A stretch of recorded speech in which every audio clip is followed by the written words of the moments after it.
Good morning, Costa Rica. Because, yeah, that's where I live, on a small island off the coast of Costa Rica. Because I'm the OGGM, and I live on an island.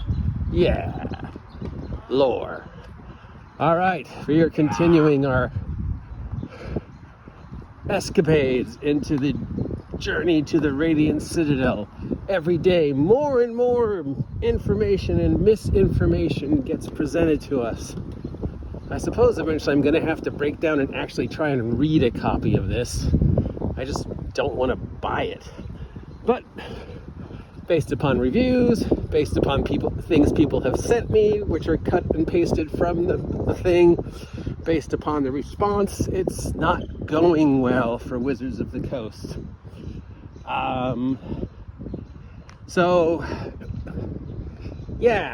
Yesterday it came out, one of the creators of one of the stories admitted that after they wrote the project, it was never play tested. No rules were ever applied to it. They're not even sure it was edited. They wrote it, they presented it, they got their money. They don't know if it was but it's never play tested. So the scenario was never worked out. Now, this, of course, is tagged on to the why are there no stat blocks? Now, we know that in theory, all the scenarios in Radiant Citadel are written so that they can be resolved without combat. But as we have gone over several times before, conflict and combat are not the same thing, especially in a game that's all about rolling dice and resolving tasks through the process of dice rolling. Conflict resolution is built in to the very fundamentals of the game. I roll a d20 to climb a wall. I roll a d20, oh, hello baby. I roll a d20 to pick a lock. There's an angry hawk up there. I roll a d20 to seduce the barmaid, okay? So you could write a scenario that has no combat. Hopefully. But to not include any stat blocks whatsoever kind of means you don't think there's going to be any form of conflict at all. What if a character tries to pick an NPC's pocket? That is not a combat. That is a resolution of a task. And if you don't give that NPC stats, then the player character automatically succeeds. You need stat blocks because you're dealing with a chaotic force that is players, and players will never do what you want. They will always go in a strange, weird direction. Now, if you're a good enough DM, you can roll with that. And can you continue to things going on based upon the unusual choices that the players made, even if that unusual choice is not presented in the module? Because there's no possible way the creators of the module could ever conceive every ridiculous thing a player might come up with in a session. So you need to have something in place so ad-libbing is allowed, conflict resolution isn't allowed. So by not giving them any stat blocks whatsoever, not playtesting it, you're not presenting me with any challenge. Okay? And every scenario needs some kind of challenge. Otherwise, I'm just reading a book. Okay? There's no reason for me to play through this if there's no sense of challenge, no sense of growth, no sense of change, no sense that my actions have any effect in the world, no sense if I succeed or fail. You know, it's just, here is a story about a contest where people eat food. Okay, if that's the very first adventure, and one of the token aspects of that plot is a eating contest, what are the rules? If you don't give me stat blocks for the NPCs, I don't know whether they win the eating contest or not. So I'm just going to assume, yeah, they win. If you don't give me, the DM, stat blocks to decide whether the players succeed or fail, I'm just always going to assume that my bad guys win. Because I'm the DM. I want my bad guys to win. That's the whole plot. Alright, so Radiant Citadel. How I would book it, part 3. Let me have a go.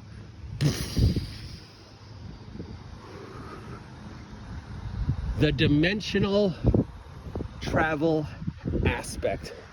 There needs to be cut and dry perceived rules and then actual rules.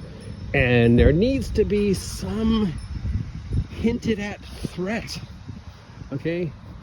If we're assuming that because the Radiant Citadel is at the center of this dimensional maelstrom, the stable wormhole allows individuals with the wherewithal to use it to go to other places, other times, Stargate to other worlds, whatever, you know, quantum leap into the past, go to the elemental plane of chocolate chip cookies, go to a universe where, you know, red means go, whatever. Okay? So, we established that this mechanic exists. Now, is this instantaneous? Or is there a amount of passage of time? The farther something is away from the Radiant Citadel, the longer the gate takes to get you there. Obviously, it should be quicker than any other form of transportation, because that's the whole reason.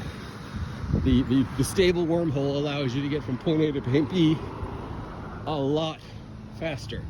But as science fiction has showed us, even at top impossible speeds, it still takes anywhere from seconds, minutes, hours, to sometimes even days to get from point A to point B, even if you're using magical travel. You know, there's even times when, you know, warp 36, it'll take us 6 hours to get there. You know, how far away is the Federation? At the current warp speed, sir, they'll be here in an hour. We don't have an hour, you know. So the farther something is away from the Radiant Citadel, the longer it will take you to travel via gate. Are there risks for taking the gate? Because every form of travel, no matter how safe it is, has risks. Fairy garden. So what is the risk for using the gates? Who controls the gates? Who decides who can and can't use them? What are the rules of these gates? How often can I use them? Does it cost me money to use them? Do I have to pledge allegiance to the faction that is controlling them? What are the risks? I think there should be risks. I think that for every perfectly functioning gate, there should be lesser gates that have a chance to have random wackiness, because that's just fun. And every other game ever that has included this form of transportation has included random tables for what happens when things go wrong. Oh, you end up in a completely different universe. You end up where you're going, but suddenly you have the head of a chicken, blah, blah, blah. Especially if it's farther. So you have working gates that work exactly the way people think they're supposed to work. You have gates that have a chance of going wrong, and then maybe you have some broken gates, some unused gates, some gates that nobody's figured out how to turn on because they require a certain ritual or a certain code, think Stargate. And you also possibly, maybe you give the characters a deus ex machina. Maybe, I like the idea that they find a gate no one else knows about, and they have to fight to control it from these other factions. You could also give them an item that allows them to use the gates freely and bypass whatever other MacGuffins are in place. You know, girl with the golden watch, a portable, the map from Time Bandits. You give them something that allows them to do what player characters do. You establish who controls these gates and how they perpetuate the myths of the gate. Remember, we're considering the fact that we found this place. We didn't build it. It was already there. And even after all this time, we're still discovering things about it. I mean, I believe it states that there are some mysteries to the Radiant Citadel, even in the book, and no one's really sure what it was originally supposed to be. Some think it was a weapon. I'm out of shape. Okay, so you establish these gates, you establish how many gates people know about, you establish who controls the gates, you establish what they let people know about the gates. Is everything about the gates common knowledge? Is everything about the gates made up? You know, does your average NPC know the location of every gate in the Radiant Citadel and how it works? Or do they just, like, you know, believe oh, that gate over there is controlled by the fire mages and their gate only works via X. Oh, that gate over there, that only works, you know, is it a universal? If I'm a powerful organization that controls this limited resource, I'm going to do everything I can to increase what people think about the resource. I'm never going to tell them the truth. I'm going to fabricate a mythology around the resource. Red Bull gives you wings. Perfect example.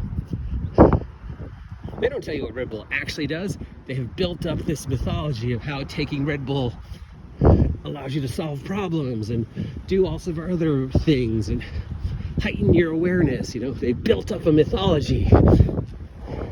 And that's what the people controlling the gates should do.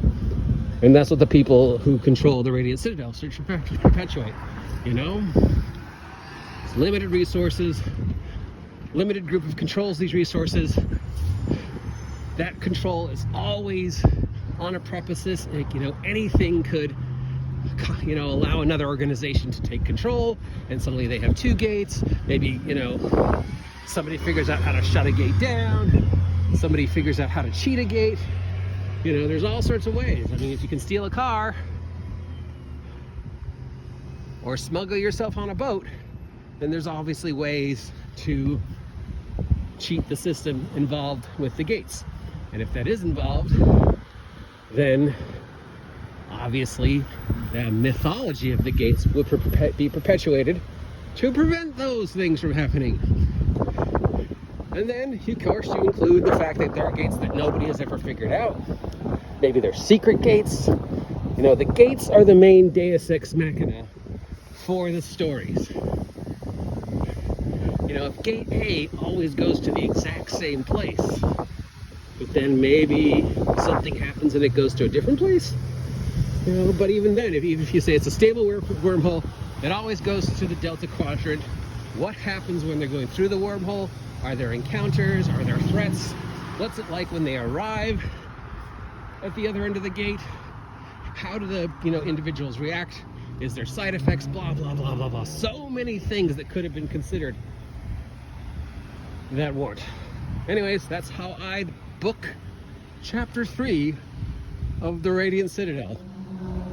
You know, a page or two explaining the politics, function, and mythology of the gates, and hints that there are other gates that people don't know about, and other ways to use the gates, and that the creators of the gates might just be waiting at the other end, or in the space in between.